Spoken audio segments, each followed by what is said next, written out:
मराठी में बोल।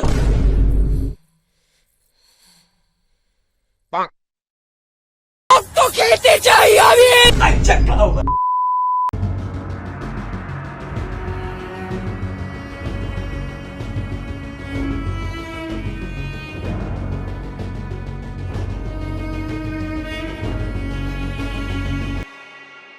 India has 22 scheduled languages, 121 total languages and 270 के आसपास मदर टंग। ये इंडिया का एक कल्चरल ट्रेजर है।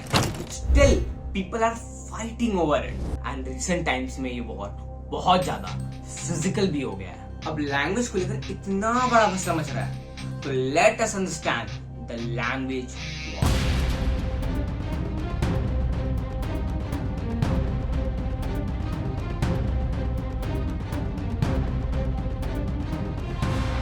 अब लैंग्वेज के बारे में बात हो रही है, तो let us understand the language first. क्या है ये language? Basically language is more than just words. Language एक वे ऑफ कम्युनिकेशन है, एक जरिया है जिससे आप अपने थिंकिंग, अपने एंगर, अपने इमोशंस, अपने सारी चीजों को सामने वाले को समझाते हो, जैसे कि मैं आपको समझा रहा हूं। This is what language is. But आज इसी लैंग्वेज के ऊपर लोग एक दूसरे को मानो काटने को दौड़ रहे हैं। आणि मराठी शिके बाबा, ए दादा मराठी सीख, मराठी सीख। मग क्या हा? मराठी नहीं आता है सीखने का? नहीं तो धंधा बंद कर, तो शटर बंद करू क्या तेरा? Many states like Tamil Nadu, Kerala, West Bengal and even cosmopolitan city like Mumbai में भी लोग लैंग्वेज को लेकर लड़ रहे हैं। Now, after Tamil Nadu, there is a language war that we are seeing in the state of Karnataka.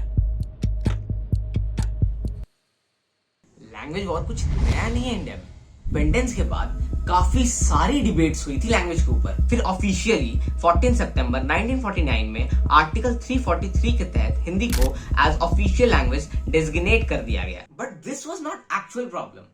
Problem start हुई 1968 में, जब इंडिया की पहली नेशनल एजुकेशन पॉलिसी को इंट्रोड्यूस कराया गया। पॉलिसी बताया गया जिसका नाम था 3 लैंग्वेज पॉलिसी।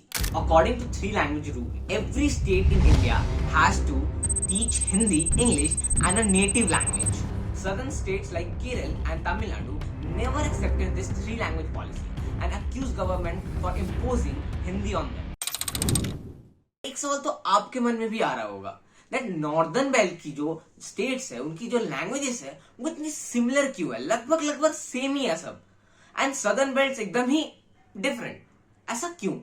अब ये समझने के लिए हमें समय में थोड़ा पीछे जाना होगा। इतना पीछे भी नहीं। According to historians and facts, Harappan civilisation को इंडिया की सबसे पुरानी सिविलाइजेशन मानी जाती है। एंड अगर हिस्टोरियंस की माने तो हड़प्पन सिविलाइजेशन की जो लैंग्वेज थी वो कहीं ना कहीं द्राविडियन लैंग्वेज से इंस्पायर्ड थी। इसके बाद होता है arrival of Aryans who brought Vedic Sanskrit to India. अब we got 2 roots. First Dravidian, जिससे सदर्न बेल्ट्स की सारी लैंग्वेज डिराइव हुई है, एंड सेकंड संस्कृत, जिससे नॉर्दर्न बेल्ट्स की लगभग सारी लैंग्वेज डिराइव हुई है। इसीलिए दोनों बेल्ट्स की लैंग्वेजेस में इतना डिफरेंस है। बट ये तो पहले भी था। अभी रिसेंट टाइम में ऐसा क्या हुआ जो ये इतना ज्यादा एस्केलेट हो गया? New education policy was introduced in 2020 in India. इसके साथ साथ 3 लैंग्वेज पॉलिसी को भी लाया गया, जो कि पिछली वाली से लगभग सेम था, but with a little difference.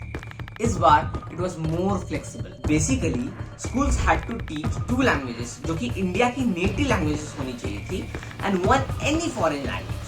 But this was also not acceptable to Tamil Nadu.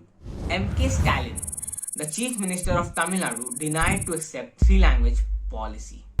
अब as a repercussion, Union Minister Dharmendra Pradhan announced that 21.5 billion rupees worth of fund from Tamil Nadu will not be released until they accept the 3 language policy. And this was the moment when it took a political intervention. आज की बात करें तो कई states में like Tamil Nadu, Maharashtra, Bengal, कई सारे states में ये लैंग्वेज वॉर चली जा रही है। बट इसके जो कॉन्सिक्वेंसेस है ना, वो हमें या फिर आपको या फिर उन एसी में बैठे हुए मिनिस्टर्स को नहीं झेलनी पड़ती। इस लैंग्वेज वॉर के कॉन्सिक्वेंसेस को फेस करते हैं वो लोग जो एक स्टेट से अपना घर बार छोड़कर दूसरे स्टेट में कुछ पैसे कमाने के लिए जाता है। Let's not divide, let's unite. We need to accept our culture as well as दूसरे का भी culture, language and their everything, until unless वो आपकी एक्स